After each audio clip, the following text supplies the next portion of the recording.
2021 अगस्त का महीना। अभिषेक मलिक नाम का ये लड़का दोपहर करीब 2 बजे अपने घर के अंदर एंटर होता है, लेकिन जैसे ही वो घर के अंदर जाता है तो जोर जोर से चिल्लाने लगता है, क्योंकि वहां पर हर तरफ खून फैला हुआ था। किसी ने उसके पूरे परिवार को मौत के घाट उतार दिया था। लेकिन जब जांच हुई और इस घटना की असल सच्चाई सामने आई कि आखिर इस घटना को किसने और क्यों अंजाम दिया था, उसे सुनकर आसपास के लोग भी हैरान रह गए। पुलिस भी हैरान थी कि क्या कोई ऐसा भी कर सकता है। दोस्तों, इसीलिए इस घटना के बारे में हर एक परिवार को जानना चाहिए। अभिषेक मलिक के परिवार वालों को शायद ऐसी घटनाओं के बारे में नहीं पता था, क्योंकि अगर उन्हें पता होता और उन्होंने कभी इस तरह के केसेस के बारे में सुना होता तो शायद आज मैं आपको उनकी ये कहानी नहीं सुना रहा होता। तो आओ फिर मिलकर के शुरू करते हैं और जानते हैं इस इंसिडेंट की डार्क रियलिटी। दरअसल 27 अगस्त 2021 की सुबह 20 साल का अभिषेक मलिक जब अपने घर से निकला था, तब उसको ये नहीं पता था कि कुछ ही घंटों में उसकी दुनिया उजड़ने वाली है। जब वो अपने घर से निकला था तब उसके पिता प्रदीप मलिक उर्फ बबलू पहलवान, मां बबली देवी और बहन नेहा घर पर ही थे। अभिषेक रोहतक में एक अच्छी फैमिली से बिलोंग करता था। उसके पिता प्रदीप मलिक प्रॉपर्टी डीलर थे और उनका यह बिजनेस बहुत अच्छा चल रहा था। 45 साल के प्रदीप मलिक अपने बच्चों पर जान छिड़कते थे। उनके बेटे अभिषेक और बेटी नेहा के ऐसे कोई शौक ना थे जो पूरे ना हुए हों। अभिषेक का इंस्टाग्राम उसके महंगे शौक और लग्जरी लाइफस्टाइल की गवाही देता था। प्रदीप अपने बच्चों को इतना चाहते थे कि उन्होंने अपने घर की नेम प्लेट पर भी अपने बेटे अभिषेक मलिक का नाम ऊपर लिखवाया था और अपना खुद का नाम नीचे। यही नहीं, बल्कि उन्होंने अपने बेटे अभिषेक को होंडा सिटी कार भी दे रखी थी। हालांकि प्रदीप मलिक खुद एक स्कूटी से चलते थे। वो अपने बच्चों को इतना चाहते थे कि बेटी नेहा के बर्थडे पर उसको सोने का ब्रेसलेट और डायमंड की रिंग पहनाते हुए साफ दिख रहे हैं, और साथ ही उनकी आंखों में अपनी बेटी के लिए अपार प्रेम भी दिख रहा है। लेकिन उस दिन दोपहर करीब 1 बजे जब अभिषेक ने अपने पापा को फोन किया तो उन्होंने फोन नहीं उठाया। कई बार फोन करने पर भी जब उसके पापा ने फोन नहीं उठाया तो अभिषेक ने अपनी मां के नंबर पर फोन लगाया, पर उन्होंने भी फोन नहीं उठाया। इसके बाद उसने अपनी बहन नेहा और अपनी नानी को भी कई बार फोन किया, लेकिन घर के किसी भी मेंबर ने उसका फोन नहीं उठाया। और फिर थक हार कर अभिषेक ने अपने मामा को फोन किया। अभिषेक के मामा भी उनके घर के पास में ही रहते थे, इसलिए उसने फोन करके उनको बताया कि घर में कोई भी उसका फोन नहीं उठा रहा है। साथ ही घबराया हुआ अभिषेक तुरंत घर की ओर भागा। लेकिन जब 2 बजे के करीब अभिषेक अपने घर वापस पहुंचा तब वो हैरान रह गया, क्योंकि घर के मेन गेट पर ताला लगा था। ये देखकर अभिषेक और भी ज्यादा परेशान हो गया, क्योंकि उस दिन तो उसके घर वालों का कहीं भी जाने का प्लान नहीं था। उसने फिर से अपने सभी घर वालों को फोन लगाया, लेकिन उन सबके फोन या तो स्विच ऑफ थे या फिर उठाए नहीं गए, जिसकी वजह से अभिषेक का दिल किसी अनहोनी की आशंका में जोर जोर से धड़कने लगा। धीरे धीरे पड़ोसी और रिश्तेदार भी मलिक परिवार के घर के सामने इकट्ठा होने लगे थे, लेकिन किसी को भी यह समझ नहीं आ रहा था कि आखिर किसी को बताए बगैर पूरा का पूरा परिवार कहां चला गया। और जब अभिषेक से नहीं रहा गया तो वो अपने चाचा के घर से लगी दीवार को फांदकर अपने घर के अंदर चला गया। लेकिन अंदर का नजारा देखकर अभिषेक चीखने और चिल्लाने लगा। उसकी चीखों पुकार से मोहल्ले वालों के भी दिल दहल गए। घर के अंदर दरवाजे के नीचे से खून रिस रहा था, जिससे साफ दिखाई दे रहा था कि घर में किसी वारदात को अंजाम दिया गया है। ये सब देखकर और अभिषेक की चीखों पुकार को सुनकर पड़ोस के लोग भी दीवार को फांदकर घर के अंदर चले गए। लेकिन घर के अंदर का दृश्य बहुत भयानक था, क्योंकि सुबह के समय अभिषेक के घर से बाहर चले जाने के बाद उसके पूरे परिवार को गोलियों से छलनी कर दिया गया था। और वो आलीशान घर, जिससे कल तक घर वालों के हंसने और बोलने की आवाजें आया करती थीं, आज वो घर उन्हीं घर वालों के लहू से रंगा हुआ था। घर के अलग अलग कमरों में अलग अलग परिवार वालों की लाशें पड़ी हुई थीं। सभी को क्लोज रेंज से, यानी बिल्कुल पास से सिर में गोली मारी गई थी, और प्रदीप मलिक के सिर में तो 3 गोलियां मारी गई थीं, जिससे साफ लग रहा था कि जिस किसी ने भी इस वारदात को अंजाम दिया था वो नफरत की आग में जल रहा था। इसके बाद वहां पर मौजूद लोगों ने इस घटना की जानकारी पुलिस को दे दी।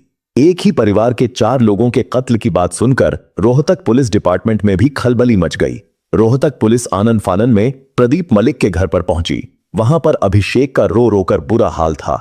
उसकी दिल दहला देने वाली चीखों से लोगों का कलेजा मुंह को आ रहा था। लेकिन जब रोहतक पुलिस घर के अंदर पहुंची तो उन्होंने देखा कि अभिषेक की बहन नेहा की सांसें चल रही हैं। गंभीर रूप से घायल नेहा को तुरंत रोहतक पीजीआई हॉस्पिटल ले जाया गया। वहां पर तुरंत ही नेहा का इलाज शुरू कर दिया गया। सिर में गोली लगने की वजह से वो कोमा में चली गई थी, लेकिन अभी वो जिंदा थी। नेहा के जिंदा बच जाने से ये उम्मीद जगी थी कि शायद हो सकता है अभिषेक का पूरा परिवार उजड़ने से बच जाए। इधर रोहतक पुलिस के सामने भी कई सवाल थे, क्योंकि एक ही परिवार के 4 लोगों के सिर में गोली मारे जाने की घटना ने पूरे शहर में दहशत का माहौल पैदा कर दिया था। असल में प्रदीप मलिक का प्रॉपर्टी डीलिंग का काम था, जिसे वो अपने भाई और साले के साथ पार्टनरशिप में करते थे। लेकिन उन दोनों से पूछताछ करने पर ऐसा कोई नाम सामने नहीं आया जिससे प्रदीप मलिक की कोई दुश्मनी हो सकती थी। लेकिन पुलिस के मन में अभी भी कई हैरान कर देने वाले सवाल थे, जैसे कि मलिक परिवार को कत्ल करने के बाद कातिल ने घर के मेन गेट पर ताला क्यों लगाया था, और उसको यह कैसे पता था कि घर का ताला और उसकी चाबी कहां रखे जाते हैं। और अगर यह वारदात प्रदीप मलिक से किसी दुश्मनी की वजह से की गई थी तो घर के बाकी लोगों का कत्ल क्यों किया गया था, और अगर दुश्मनी किसी पर्सनल मैटर की वजह से थी तो फिर अभिषेक कैसे जिंदा बच गया था, और इस वारदात में एक व्यक्ति का हाथ था या फिर इसमें कई लोग शामिल थे। सवाल तो बहुत थे, लेकिन जवाब एक भी नहीं था। इधर रोहतक पुलिस मामले की तफ्तीश में जुटी थी, उधर 29 अगस्त को मलिक परिवार की बेटी नेहा की पीजीआई हॉस्पिटल में उपचार के दौरान मौत हो गई। अब इस घटना में मरने वालों की संख्या 3 से बढ़कर 4 हो गई थी, और अब पूरे मलिक परिवार में बस एक ही सदस्य बचा था, और वो था अभिषेक। इस मामले की जांच को आगे बढ़ाते हुए रोहतक पुलिस सबसे पहले अभिषेक से पूछताछ करने का फैसला करती है। लेकिन पूछताछ के दौरान अभिषेक के बार बार बदलते बयानों से पुलिस हैरान रह जाती है। उसने बताया कि घटना वाले दिन वो सुबह ही अपने दोस्तों के साथ पार्टी करने निकल गया था, लेकिन अभिषेक हर बार घर से जाने का और आने का समय अलग अलग बता रहा था। उधर नेहा के फोन की जांच पड़ताल करने पर पुलिस को उसके मोबाइल की गैलरी में एक पिस्टल का फोटो मिला, और यह फोटो परिवार के सभी लोगों के फोन में मिला था। फोटो में दिख रहा पिस्टल 32 बोर का था, और इस वारदात में इस्तेमाल किया गया पिस्टल भी 32 बोर का ही था, जिससे पुलिस को अब पूरा यकीन हो गया था कि कातिल घर का ही कोई बहुत करीबी है। पूछताछ के दौरान अभिषेक अपने परिवार वालों के साथ अपने संबंधों के बारे में भी सही से कोई जानकारी नहीं दे रहा था। पुलिस ने तफ्तीश के दौरान यह तो पता लगा लिया था कि अभिषेक का अपने परिवार वालों के साथ काफी दिनों से विवाद चल रहा था, और उनके घर में आए दिन झगड़ा होता था। नानी को भी अभिषेक को समझाने के लिए ही बुलाया गया था। पुलिस को आसपास के सभी सीसीटीवी फुटेज चेक करने पर घटना वाले दिन कोई भी संदिग्ध व्यक्ति प्रदीप मलिक के घर आता या जाता दिखाई नहीं दिया। इसके अलावा पुलिस अब तक यह भी पता कर चुकी थी कि चारों कत्ल एक ही पिस्टल से किए गए थे, यानी कातिल एक ही व्यक्ति था, जिससे पुलिस को अब अभिषेक पर ही शक होने लगा था। और जब पुलिस ने अभिषेक को कस्टडी में लेकर उससे पूछताछ की तो अभिषेक पुलिस के सवालों के जवाब ठीक से नहीं दे रहा था। वो बार बार अपने बयान को बदल रहा था। इसलिए जब पुलिस ने मजबूरन अभिषेक से कड़ाई से पूछताछ की तो पुलिस की सख्ती के आगे अभिषेक टूट गया, और फिर उसने बर्बरता की जो दास्तान सुनाई उसे सुनकर हर कोई हैरान रह गया। अभिषेक ने पुलिस को बताया कि वो समलैंगिक है। उसके अपने ही एक दोस्त के साथ शारीरिक संबंध थे, जिसके प्यार में अभिषेक पागल था। अभिषेक के उस दोस्त का आना जाना उसके घर पर भी था। अभिषेक का वो दोस्त उनके घर पर 10-10 दिन तक भी रुक जाया करता था। ये दोनों होटल जाते थे, गाड़ियों में घूमते और मौज मस्ती करते थे। अपने दोस्त का सारा खर्चा भी अभिषेक ही उठाता था। अभिषेक और उसका पार्टनर अभिषेक के घर में भी संबंध बनाते थे। लेकिन फिर एक दिन ये बात अभिषेक की बहन नेहा को पता चल गई। नेहा ने ये बात अपने घर वालों को बता दी। पुलिस की माने तो इस वजह से ही अभिषेक और उसके घर वालों के बीच झगड़ा रहने लगा था, जिसके बाद उन्होंने अभिषेक के पार्टनर को अपने घर आने से मना कर दिया था। लेकिन उनके घर में झगड़ा हद से ज्यादा तब बढ़ा जब अभिषेक ने अपने परिवार वालों से जेंडर रीअसाइनमेंट सर्जरी, यानी लड़के से लड़की बनने को लेकर सर्जरी करवाने के लिए एक बड़ी रकम की मांग करनी शुरू कर दी। यानी अभिषेक लड़के से लड़की बनना चाहता था, लेकिन उसके पिता प्रदीप मलिक ने उसको ऐसा करने से मना कर दिया, और उन्होंने अभिषेक को धमकी देते हुए कहा था कि अगर उसने ऐसा किया तो वो अपनी सारी प्रॉपर्टी अपनी बेटी नेहा के नाम कर देंगे। अभिषेक के घरवाले उसके लिंग परिवर्तन कराने के फैसले से बहुत नाराज थे, और इसी कारण उनके घर में रोज रोज झगड़ा होने लगा था। पुलिस का तो यह भी कहना था कि अभिषेक अपने पार्टनर के प्यार में अंधा तो हो ही गया था, लेकिन साथ ही वो अपने पिता की प्रॉपर्टी से भी हाथ नहीं धोना चाहता था। इसलिए उसने अपने पूरे परिवार को 1 महीने के अंदर खत्म करने की ठान ली। पुलिस का कहना था कि अभिषेक ने पूछताछ में बताया है कि हत्या से पहले यानी 25 और 26 अगस्त को वो अपने पार्टनर के साथ एक होटल में रुका था। उस दौरान उसने अपने घर की 2 बार रेकी भी की थी, लेकिन उसको इस वारदात को अंजाम देने का सही मौका नहीं मिल रहा था। पुलिस के मुताबिक फिर 27 अगस्त को सुबह ही अभिषेक अपने घर से निकल गया और फिर करीब 11 बजे अभिषेक अपने घर वापस आया और चुपके से अपने पापा की पिस्टल लेकर वो ऊपर वाले कमरे में चला गया। वहां उसकी बहन नेहा सो रही थी। इसके बाद अभिषेक ने अपनी बहन की कनपटी से पिस्टल लगाकर ट्रिगर दबा दिया। फिर उसने तकिए से उसका मुंह ढक दिया। फिर उसने अपनी नानी को आवाज देकर ऊपर बुलाया। नानी के ऊपर आने और कमरे में एंटर होने के बाद वो उनके पीछे खड़ा हो गया और फिर उसने उन्हें भी गोली मार दी।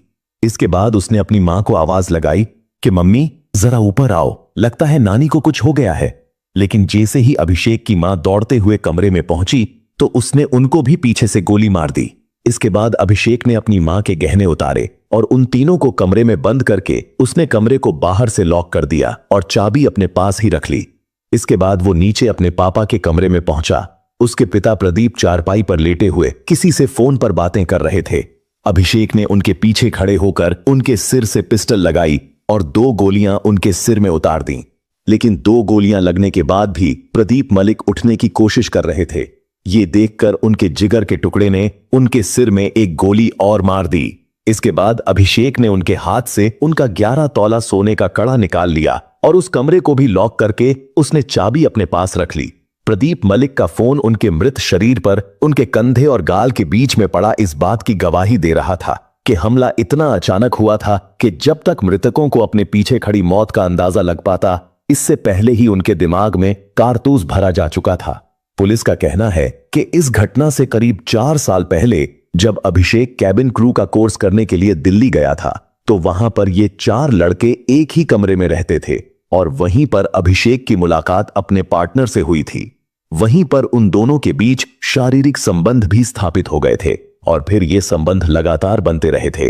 इस घटना से करीब 1 महीने पहले उन दोनों ने शादी करने का फैसला किया, जिसके लिए अभिषेक अपना जेंडर यानी लिंग परिवर्तन करवाना चाहता था।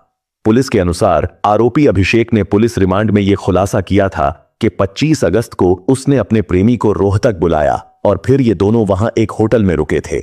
अभिषेक बिना घर वालों को बताए 2 दिन और 2 रात तक अपने घर से गायब रहा, लेकिन दोनों ही दिन घर वालों से छिपकर वो अपने घर के चक्कर लगाता रहा, क्योंकि मौका मिलते ही वो इस वारदात को अंजाम देना चाहता था। लेकिन 25 अगस्त को घर पर मेहमान होने की वजह से वो अपने इस प्लान में कामयाब नहीं हो पाया और फिर 26 अगस्त को पड़ोसियों की वजह से मलिक परिवार बच गया।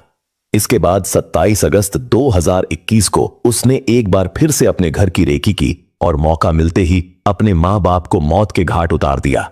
उसने अपनी बूढ़ी नानी और नाबालिग बहन को भी नहीं छोड़ा।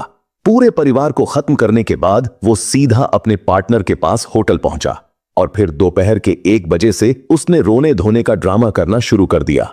इस पूरे कांड में सबसे दुखद बात यह थी कि जिस पिस्टल से इस पूरे परिवार को मिनटों में खत्म कर दिया गया था, उस पिस्टल को अभिषेक के लिए खुद प्रदीप मलिक ही लेकर आए थे। लेकर ही नहीं आए थे, बल्कि अभिषेक को पिस्टल चलाना भी प्रदीप मलिक ने ही सिखाया था। फिलहाल इस घटना के बारे में बात करें तो अभिषेक जेल में है और यह मामला अभी भी कोर्ट में चल रहा है। लेकिन अभिषेक के वकीलों का कहना है कि अभिषेक निर्दोष है, उसे तो बस फंसाया गया है। साथ ही अभिषेक भी बार बार सीबीआई जांच की मांग कर रहा है। अभिषेक का कहना है अगर इस केस की सीबीआई जांच हो जाएगी तो पता चल जाएगा कि इस वारदात को किसने अंजाम दिया था और मुझे क्यों फंसाया गया है। दोस्तों, अगर आपको हमारी मेहनत पसंद आई हो तो इस वीडियो को लाइक करते हुए शेयर भी करें और अगर आपने अभी तक चैनल को सब्सक्राइब नहीं किया है तो हमारे चैनल को सब्सक्राइब कर लीजिए। साथ ही बेल आइकॉन को प्रेस करके ऑल नोटिफिकेशन को भी ऑन कर लीजिए। धन्यवाद।